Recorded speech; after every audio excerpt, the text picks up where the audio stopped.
with Peter Overton.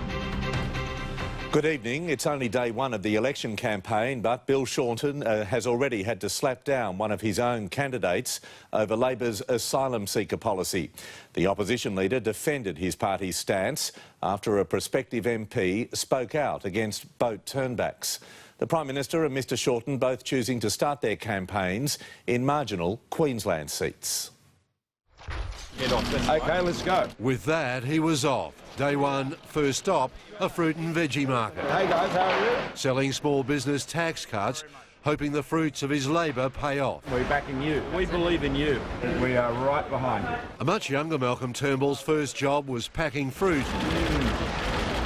That's a beautiful melon. Keeping this one won't be easy either. Newspoll has Labor just in front, Ipsos, the coalition, just ahead.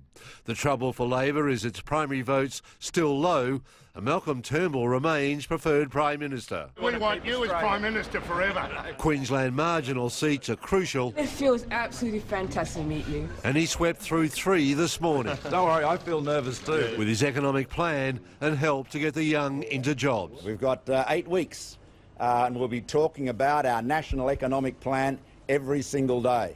Jobs and growth, confidence, Australia, its future. That's what this election is about. Bill Shorten also began in the key battleground of Queensland. We are the underdogs. You have to be when you've got to win back 20 seats, don't you? On his so-called education election. Good morning, Mr Turnbull can keep flogging his $50 billion tax cut to multinationals all over Australia. I'm going to keep saying that the best investment we can use of taxpayer money is the education of our kids. But he was dogged by questions about Melbourne candidate Sophie Ismail speaking out against asylum boat turnbacks and offshore processing. We are not for turning on our policy. We will not be party to policies which see the mass drowning of vulnerable people at sea. But a senior colleague was more conciliatory. I'm not about condemning people for putting forward their views. They're entitled to do so. It was on both sides a slow, steady start, more shadow boxing than landing punches, with 54 rounds to go. Lane Kelcott, 9 News. OK, let's take you live to Nine's Charles Croucher, who's travelling with the Prime Minister in Brisbane. Charles, it was a busy start for Malcolm Turnbull.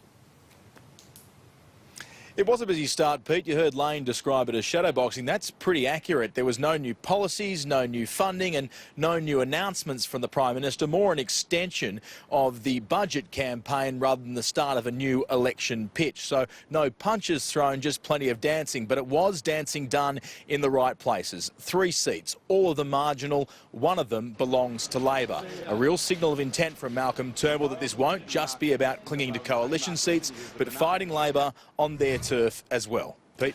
All right, Charles, I want to go to Lauren Giannoli now. She's with the opposition leader, Bill Shorten. Lauren, Mr Shorten wasting no time targeting coalition seats or announcing new policies.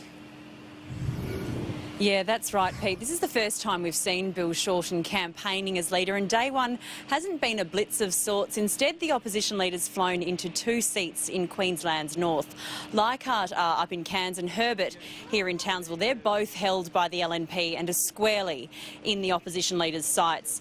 Now, today, the message from the opposition leader has been all about education. He's promising a small $4.8 million in scholarships for Indigenous students to become teachers, and he says that that's in stark contrast to the $50 billion company tax cuts for multinationals, and that's how he's hoping, Pete, he can sway voters in this all-important state.